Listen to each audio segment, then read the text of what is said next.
الله الرحمن الرحيم أحمده ونصلي ونسلم على رسوله الكريم أما بعد.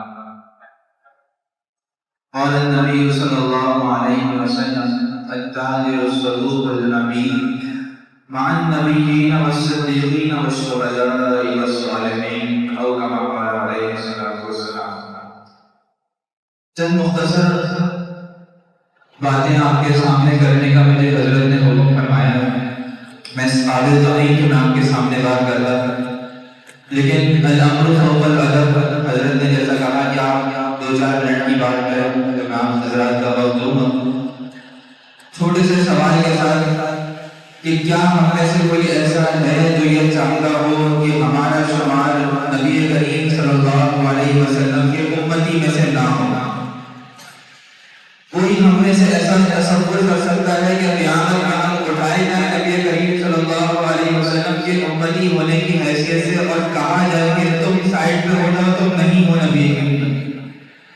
اس سے زیادہ ناکام و نامراد کون ہوگا؟ ساری زندگی اللہ کے رسول صلی اللہ علیہ وسلم کے دین پر چلتا رہا اور جب ان کا نام لیتا رہا، جب قیامت میں اٹھایا گیا تو کہا گیا نہیں یہ ہماری جماعت میں سے نہیں ہے، اس کو الگ کر دیا جائے. فرمایا اللہ کے رسول صلی اللہ علیہ وسلم نے من بشر فلیس منا. ہم ایک بازاری علاقے کے اندر کھڑے ہیں اور آس پاس تجارتی ماحول ہے، تجارت ہے.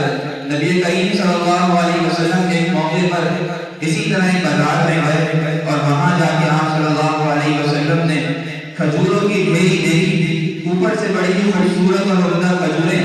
ہاتھ اندر داخل کیا تو دیکھا نیچے گیلی اور خراب کھجور. فرمایا یہ کیا؟ تو اس دکاندار نے کہا کہ اللہ کے رسول یہ کچھ خراب ہو گئی تھی، میں نے اس لیے نیچے چھپا دی اور جو سوکھی کھجوریں تھیں اوپر ڈال دی تاکہ لوگ خرید لیں اور میری یہ کھجوریں بک جائیں، ورنہ یہ سارا مال کوئی خریدے گا نہیں. فرمایا من غش فلیس منا، کہ جو دھوکہ دے گا وہ ہماری جماعت میں سے نہیں ہے. آج حالت یہ ہے کہ ہم جب غیر مسلموں کے ممالک میں جاتے ہیں، کاروبار کرتے ہیں، معاملات کرتے ہیں، ہمیں کوئی خطرہ نہیں ہوتا کہ ہمیں دھوکہ دے گا.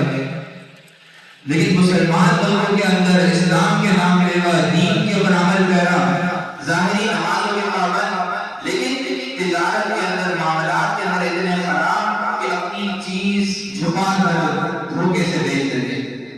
فرمایا اللہ کے رسول صلی اللہ علیہ وسلم نے، جو میں نے آپ کے سامنے حدیث پڑھی، التاجر الصدوق الامین مع النبیین والصدیقین والشہداء والصالحین، کہ جو تاجر امانت دار ہوگا، سچا ہوگا. ہم میں سے کوئی تاجر جو سارا دن دکان پر بیٹھتا ہے ایسے اعمال نہیں کر سکتا کہ وہ انبیاء کے برابر ہو جائے، وہ اولیاء کے برابر ہو جائے، وہ صدیقین کے برابر ہو جائے، وہ شہداء کے برابر ہو جائے. لیکن ایک راستہ اللہ کے رسول نے ہمیں بتا دیا ہے کہ دیکھو صرف 2 باتوں کا اہتمام کر لو. ایک سچ بولنا تجارت کے اندر، دوسرا خیانت نہیں کرنا، دھوکہ نہیں کرنا. اللہ تعالیٰ قیامت کے دن تمہیں انبیاء کے ساتھ، اولیاء کے ساتھ، شہداء کے ساتھ، صالحین کے ساتھ کھڑائیں.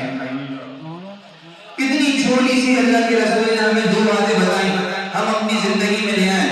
عہد کر لیں آج سے کہ ہم بیچیں گے تو سان اٹھائیں گے، جھوٹ نہیں بولیں گے.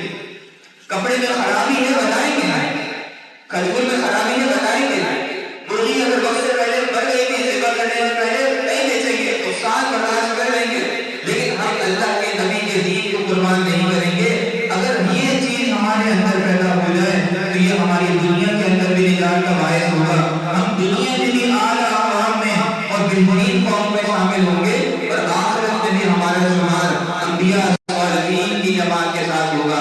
اللہ تعالیٰ سے دعا ہے کہ اللہ تعالیٰ ہمیں عمل کرنے کی توفیق عطا فرمائے. آمین. وآخر دعوانا الحمدللہ رب العالمین.